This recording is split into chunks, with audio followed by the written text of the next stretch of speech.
Hi students, welcome back to our channel HF Excellence in Commerce by Mansi Zaveri.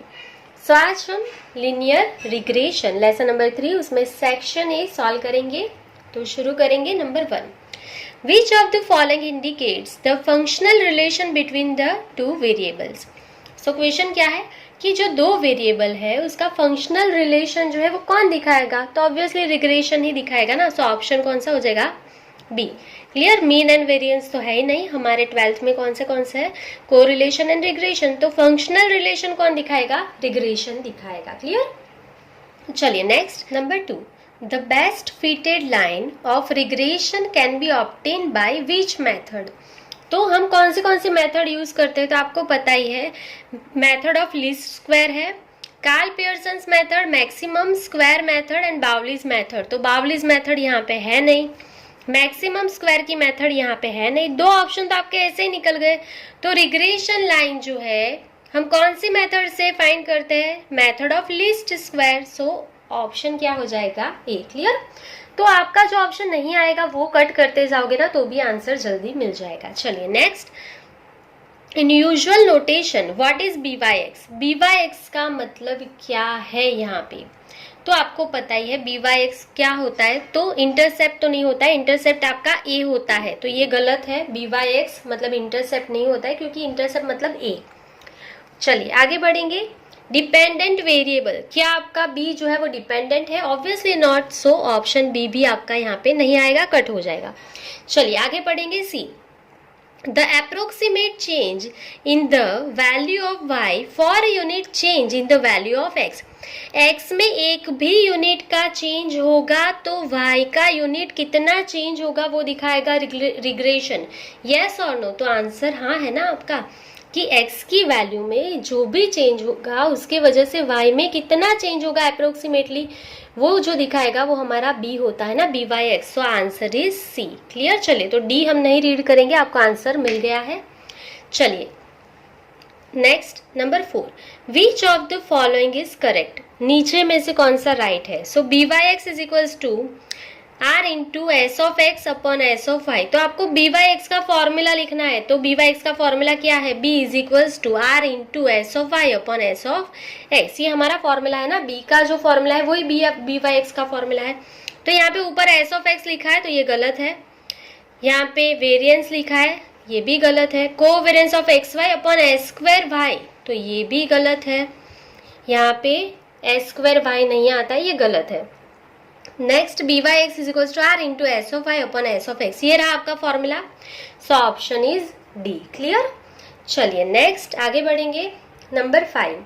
The regression line always passes through which point? जो आपका regression line है वो हमेशा कौन से point में से पास होता है? तो एक पॉइंट यहाँ पे होता है आपका एक्स बार एंड वाई बार। वो पॉइंट में से आपकी रिग्रेशन लाइन हर बार पास होगी ही होगी, ये पॉइंट में से।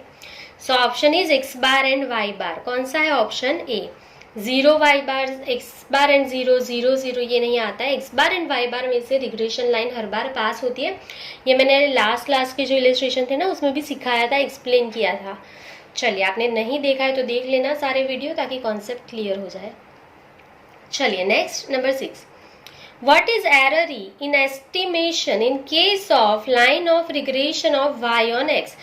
E का फॉर्मूला पूछा है। सो आपको पता है E is equals to y minus Y cap. चलिए ऑप्शन देख लेंगे कौन सा है? वाई माइनस वाई कैप पहला ही दिया है।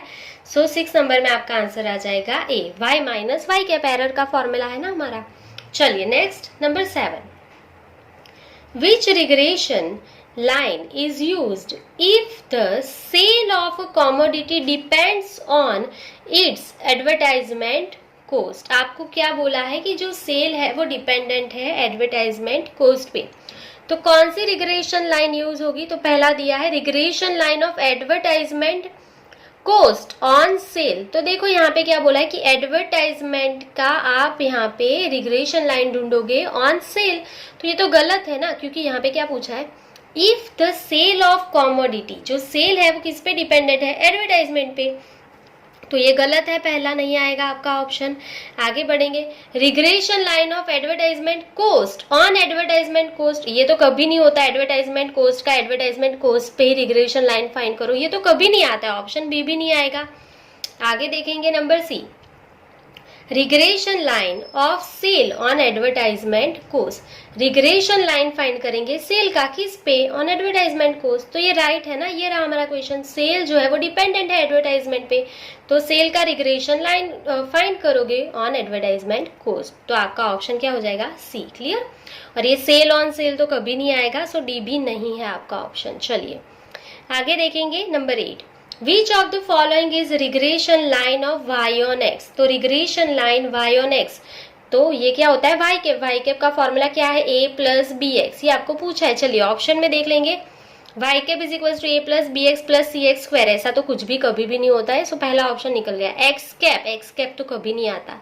चलिए आगे बढ़ेंगे, y cap is equal to a plus b x, ये रहा आपका आंसर। यहाँ पे a plus b x square दिया है, ये भी नहीं आएगा। ये तो बहुत ही इजी था, सिर्फ आपको y कैप का फॉर्मूला लिखना था, y cap is equal to a plus b x. आपका ऑप्शन क्या हो गया यहाँ पे, सी। क्लियर। चलिए सो यहाँ तक आपको कोई भी डाउट है तो कमेंट सेक्शन में कमेंट कर सकते हो। नेक्स्ट पेज पे जाएंगे अभी। Number 9, for which value of the correlation coefficient r the regression coefficient becomes 0। तो आपको यहाँ पे क्वेश्चन में क्या पूछा है, for which value of correlation coefficient r, r की कौन सी वैल्यू आप लोगे तो आपका रिग्रेशन कोएफिशिएंट भी 0 हो जाएगा। आपका रिग्रेशन कोएफिशिएंट भी 0 हो जाएगा। तो आप यहाँ पे देखो नंबर कौन सा है, ये नंबर 9। यहाँ पे हम कैलकुलेट कर रहे हैं नंबर 9। सो बी का हमारा कौन सा फॉर्मूला ऐसा है जिसमें आर आता है, तो एक ही फॉर्मूला है, B is equals to are into S of Y upon S of x, ये हमारा फॉर्मूला है। अब पूछा क्या है कि आर की कौन सी वैल्यू लोगे तो ये जो है आपका रिग्रेशन कोएफिशिएंट वो भी 0 हो जाएगा। ये 0 होना चाहिए बी। तो अगर मैं आर के प्लेस पे अगर 0 लेती हूँ, आर के प्लेस पे अगर मैं 0 लूंगी तो बी भी 0 हो जाएगा। कैसे पता चलेगा, तो 0 into S of Y upon S of x, 0 into anything, तो आंसर आपका 0 ही होगा ना। तो आर के प्लेस पे अगर आप 0 लेते हो तो आपका बी भी 0 होता है। बहुत इजी कॉन्सेप्ट था ना, क्योंकि 0 into anything is 0। So option क्या हो जाएगा, डी। ये सब कुछ भी आपको चेक करने की जरूरत नहीं है, अगर आप चाहते हो तो यहाँ पे अप्लाई कर सकते हो, पर बी 0 होना चाहिए। तो आर 0 ले लो तो बी भी 0 ही हो जाएगा। इजी था ये वाला। चलिए next number 10, what is coefficient of determination in the study of regression for 2 variables. तो यहाँ पे आपको क्या पूछा है कि कोएफिशिएंट ऑफ डिटर्मिनेशन क्या है। कोएफिशिएंट ऑफ डिटर्मिनेशन मतलब आर स्क्वायर, हमने सम किया ना, कोएफिशिएंट ऑफ डिटर्मिनेशन मतलब आर स्क्वायर। तो यहाँ पे ऑप्शन देख लेंगे, आर स्क्वायर का मतलब क्या है, आर मतलब कोरिलेशन कोएफिशिएंट, आर मतलब क्या है, कोरिलेशन कोएफिशिएंट, तो उसका स्क्वायर। तो यहाँ पे हम देखेंगे प्रोडक्ट ऑफ 2 स्टैंडर्ड डेविएशन, तो ये तो कुछ प्रोडक्ट तो है नहीं किसी का भी, तो ये नहीं आएगा। स्क्वायर ऑफ कोरिलेशन कोएफिशिएंट, तो आर मतलब कोरिलेशन कोएफिशिएंट, उसका स्क्वायर, तो ये राइट है ना ऑप्शन बी। प्रोडक्ट वाला ऑप्शन यहाँ पे नहीं आएगा। स्क्वायर ऑफ कोवेरियंस, ये कोवेरियंस नहीं है तो ये भी नहीं आएगा। सो ऑप्शन आपको मिल गया है बी। क्लियर। चलिए next, if the regression line is y cap is equal to tan plus 3x, what is the estimate of y for x is equal to 20। ये तो बहुत ही सिंपल है, आप सबको आना ही चाहिए ये question. Number 11, y cap is equal to tan plus 3x, x के प्लेस पे कितना अप्लाई कर दो, 20। So putting x is equals to 20 is equals to tan plus 3 into 20. So tan plus 60, answer is 70. चलिए ये बहुत इजी था, number C है, ठीक है, 70. Next, what is the value of byx if the regression line is 2x plus 3y minus 50 is equals to 0? So ये हमने illustration में सीखा ही है। चलो बहुत ही सिंपल है, 2 मिनट भी नहीं लगेगा कैलकुलेट करने में अगर आपने इलस्ट्रेशन किया है।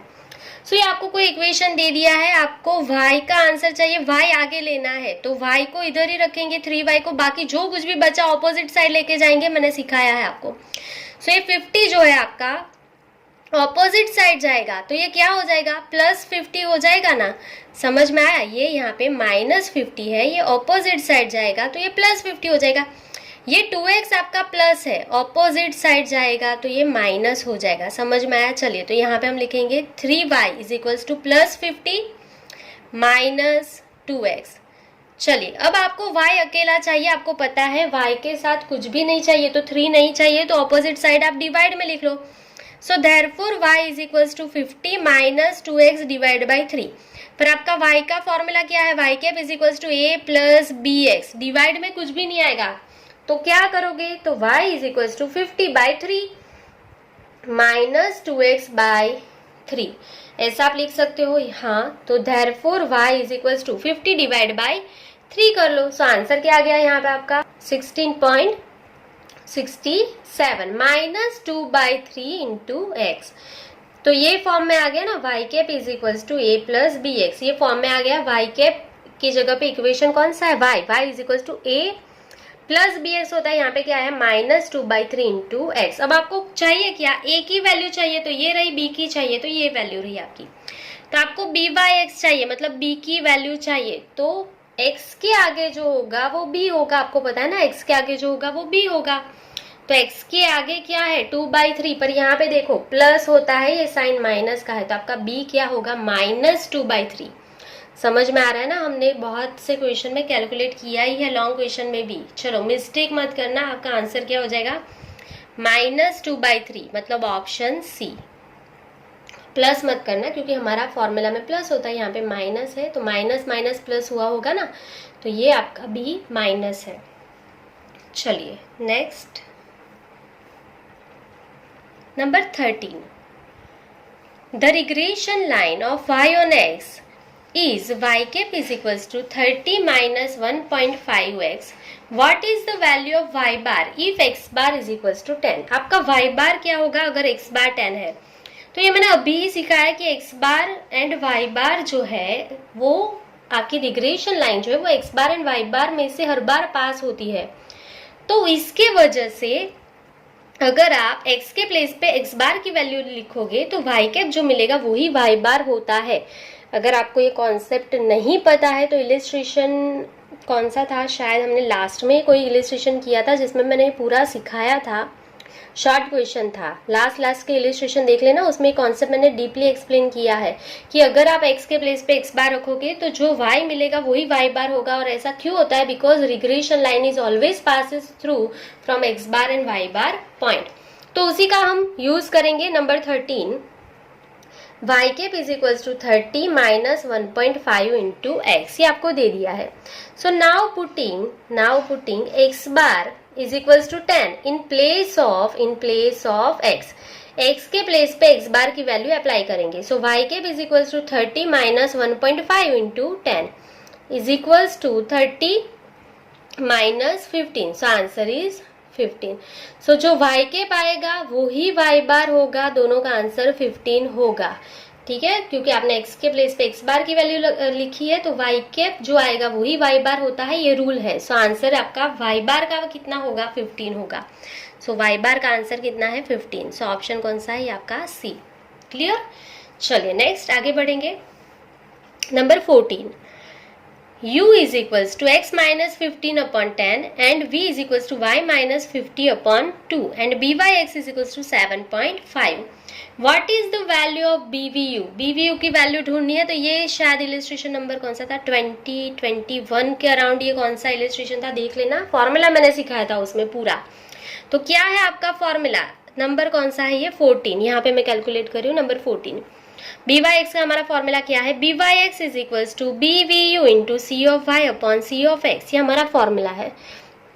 अब क्या करना है, तो आपको क्या बोला है, B Y x is equals to 7.5। So B Y x is equals to 7.5। B V U हमें ढूंढना है, सी ऑफ वाई कितना होगा, वी के नीचे जो है वो हमारा सी ऑफ वाई है कितना 2, और सी ऑफ एक्स यू के नीचे जो है 10। चलिए सो ढूंढ लेंगे 7.5, ये 10 नीचे ऊपर जाएगा मल्टीप्लाई में, ये मल्टीप्लाई में नीचे आ जाएगा डिवाइड में, is equals to B V U. So therefore B V U is equals to 7.5 into 5, answer is 37.5। So B V U is equals to 37.5, देख लो यहाँ पे ऑप्शन में है, हाँ सी में है 37.5। क्लियर। चलिए next Number 15. If r is equals to 0.8, how much part of the total variation in the dependent variable can be explained by the regression model? सो आपको क्या पूछा है कि अगर आपका R 0.8 है, अगर आपका R 0.8 है तो आप कितना पार्ट जो है डिपेंडेंट वेरिएबल का वो एक्सप्लेन कर पाओगे बाय रिग्रेशन मॉडल। तो रिग्रेशन मॉडल हमारा क्या होता है, आर स्क्वायर, यही होता है ना कोएफिशिएंट ऑफ डिटर्मिनेशन, ये हमारा रिग्रेशन मॉडल है, कैपिटल आर स्क्वायर। यस, तो आपको आर पता है, आर का स्क्वायर चाहिए, तो आर कितना है 0.8, उसका स्क्वायर कर दो तो कितना आ जाएगा 0.64, ये आपका आर स्क्वायर आ गया, रिग्रेशन मॉडल मिल गया। पर आपको क्या पूछा, how much part of the total variation, सारे परसेंटेज में लिखे है ना, तो कितना पार्ट आप एक्सप्लेन कर पाओगे, तो इसके मल्टीप्लाई में सिर्फ 100 कर दो अगर परसेंटेज में आंसर देना है। सो आंसर इज 64%, दैट्स इट। कौन सा है, ऑप्शन बी 64%। क्लियर। सो यहाँ पे आपके सारे एमसीक्यूज जो है वो कंप्लीट हो गए हैं। आई होप कि आपको पूरा समझ में आ गया होगा, कोई भी डाउट्स नहीं होगा। फिर भी अगर कोई डाउट्स होता है तो कमेंट सेक्शन में कमेंट कर सकते हो। आज के लिए बस इतना ही। Thank you for watching, keep learning, take care.